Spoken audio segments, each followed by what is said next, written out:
Good morning, everyone. Hope everybody's having a good day. It's Thursday, July 22nd. Um, Cats are on their rampage, so probably a little bit of noise.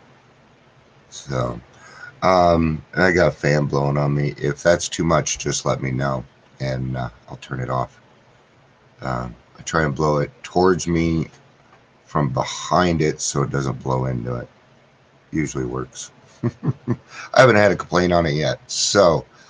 Um, yes, welcome, man.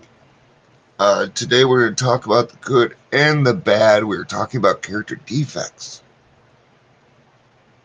And of course, if you are here, please say hello, whether you're watching the live or the rewatch. And yeah, if you have something to say on it, throw it in. Lottie da. Yeah. I find it hard to motivate myself today. I'm just feeling, oh, I don't know.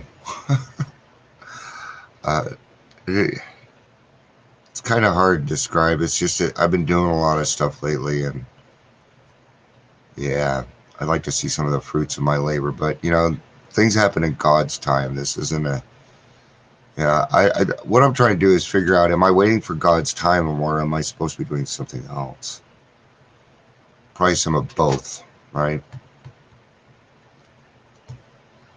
So, today we are going to talk about steps 6 and 7, and that could be pretty short. I could read all the literature in about 20 seconds, except there's more literature out, so we're going to utilize it. It's called Drop the Rock. A lot of you are already familiar with it. But let's get started with daily reflection, shall we? The good and the bad. My Creator, I'm now willing you should have all of me, good and bad.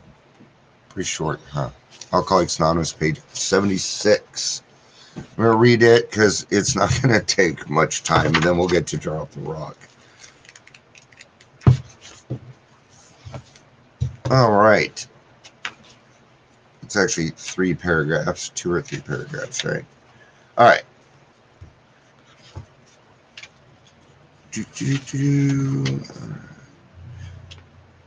Returning home, we find a place where we can be quiet for an hour, carefully reviewing what we have done, that being our 5th step. Okay? We thank God from the bottom of our hearts that we know Him better. Taking this book down from the shelf, we turn to the page which contains the 12 steps. Carefully reading the first 5 proposals, we ask if we have omitted anything. For we are building an ark through which we will walk a free man at last. Is our work solid so far? Are the stones properly in place? Have we skimped on the cement put into our foundation?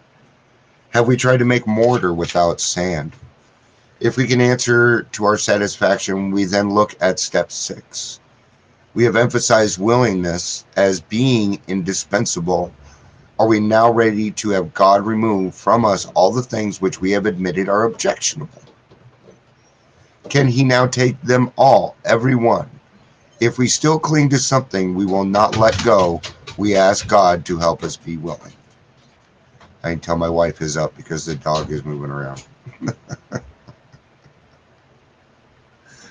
All right, then it goes on to do the 7th step prayer. I'm not going to get into the 7th step prayer today. So that's kind of a conversation, I think, in and of itself. But let's get to drop the rock. So dropping the rock is essentially, it's a very big weight, right? I don't think I would do this story justice, the story that I was told, but let's try it anyway.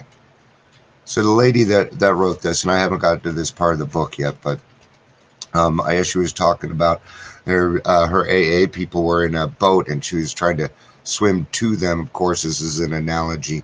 And they kept shouting, drop the rock, because she was carrying this big rock of her character defects. And it wasn't until she dropped the rock that she was able to float to the surface and right.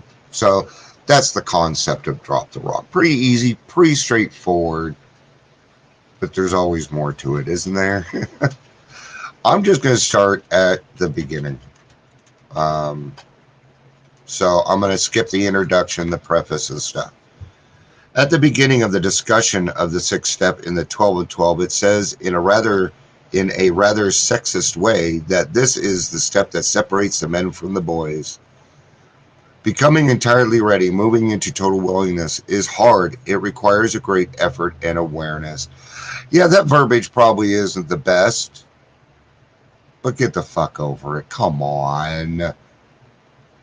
But that is sexist. It's not going to stop me from doing my shit, is it? If the little stuff like that is going to stop you from doing your program, go drink now. Because it's full of them, of inconsistencies and things that you just don't think are right. Here's a great example, guys. I was in a meeting yesterday. They read from one of the stories. This was a story I just did not relate to. Now, I wasn't going to sit there during the meeting and go, oh, I just don't relate to this. No, I was looking for my story in that story the whole time, and it come up with something, but that's the difference between living in the problem and living in the solution. I don't go to meetings just for me. I do it for the newcomer. I do it because my friends are there, because they understand things that other people don't. And I know that has nothing to do with step 6, but it's what it is. Step 6 requires us to stop struggling. How do we do that? We first stop playing God. Okay. Next, we stop beating up on ourselves. You're not going to be able until you stop beating up on yourself. You're going to continue to struggle. It is time to acknowledge that we need help. Right? We're at step 6, and now we're going to really acknowledge that we need help.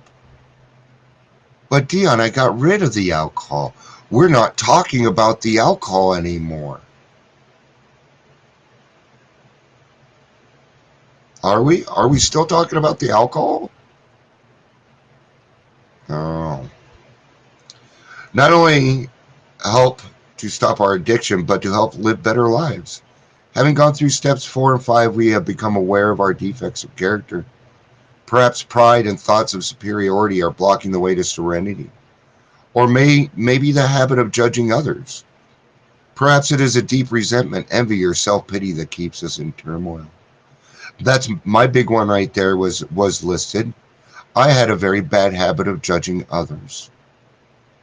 And I would use that judgment to compare to myself. Okay? And it would never equal out. I don't do that anymore. Number one, that's unfair to them. It's unfair to me. If I want to know something about somebody, I do this really, really weird thing. I go up and I ask them. I am not above going and asking somebody a question. Yeah. It is good to read step 6 over and over. It is brief and to the point. All it requires is becoming ready to become willing. We don't have to achieve change immediately.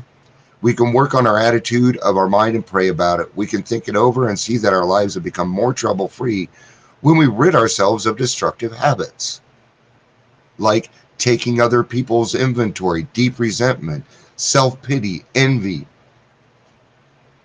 Step 6 tells us to relax. It tells you to relax. These are instructions. Go home and relax. When I got home from my 5th step, I had another big book sitting up on the shelf so that I could walk in and take it off the shelf, literally, because I wanted to do this program. I wanted it. Step 6 tells us to relax, and we don't do it all alone. Reflect. We turn to our higher power with confidence. There's another direction. Think of relief that is once waiting to become entirely ready. More directions. Be ready for the relief that is coming. There is relief coming. It's like heading into heading into a hot shower after working at a grubby chore. Feeling the dirt wash away is great. We emerge refreshed and shining and ready to deal with whatever comes our way. We affirm to our higher power that we are ready to have God remove our defects. We continue in close and loving contact with God while we do our part in working on our shortcomings. Once we allow room for God to work in our lives, we are making it possible for wonderful changes to take place. There's only a certain amount of room in there. Think of it that way. It is not the cloud. Okay? There's only a certain amount of room for a certain amount of stuff. Okay? So when we remove those things that are blocking us from the sunlight of the Spirit, we could be standing in the sunlight of the Spirit. And now we're going to be rocketed into the fourth dimension. Mark this. Our prejudices are hard to get rid of. I'm glad I asked God to remove them. Yep. I couldn't do them myself. I didn't know, number one, I didn't know what they were. So how could I? And then once I did figure out what they were, it had to be God that did it. There was no way my sponsor could have done it or anybody else. Okay? It is God that performs miracles. We all know we become more in balance with right living principles. We all know individuals in recovery who have given up booze or another addiction, yet they are staying dry or abstinent only by redirecting their intense inner misery into their other lives of others. They won't work the 6th and 7th steps. Dry drunks, man. Whew.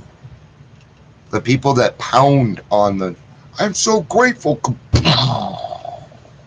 And you can hear it in their voice that they are not. That's okay. We're right where we're supposed to be, man, right? You ever been gratefully mad? Sometimes we fake it till we make it, right? But you can't stay there. You can't stay there. You got to give yourself a certain amount of time and get out of that fucking attitude. All right? Because I know. I used to tell people, don't mistake my anger for passion. But no, it was anger. It was anger. Call it what it was, man. I'm not that person anymore. Do I get angry? Sure. Do I react? Not anymore. That's my wife, man. The joy of life is in the giving. It is. See, like earlier when I first came on here, I wasn't doing the best, right? And I'm starting to feel a little bit better now because I'm talking about truth and things that are going on with me. Right? Every time we do something like this, it's like God's reading our mail, or we go to a meeting and it's perfect. Okay? I've never been to a bad AA meeting, ever. And I've seen some doozies. Hang out for a little bit, huh, Chris? You will see some fun stuff in AA. We're crazy, man. We're nuts. It's all right. We get restored to sanity. Being nuts is part of my personality, and now it's just the fun part of my personality. So, being freed of my shortcomings that I may more freely be of service allows humility to grow in me. My shortcomings can be humbly placed in God's loving care and be removed. The essence of the step 7 is humility, and what a better way to seek humility than by giving all myself, good and bad, to God, so that He may remove the bad and return the good to me. Epiphany. I gotta say it, you guys. All of it, and then He gives back what you need.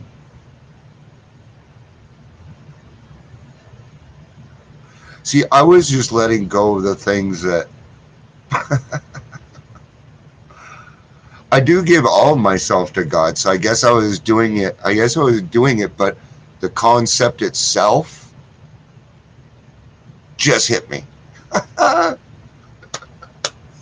That's good stuff, man. That's cool. Everybody probably like, yeah, that's a pretty easy concept. Then we all get stuff when we're supposed to. That's how it works. And I'm not here. I'm here to give my experience, but other than that, I'm here to learn. So it worked. All right, Chris, I love you, dude. Thanks for being here every day with me and hanging out. There's a lot of other people that watch the videos, but Chris and I it's kind of our time now. So we don't want other people here. Thanks. Hey, kitty. All right, guys. I love you. Peace out. And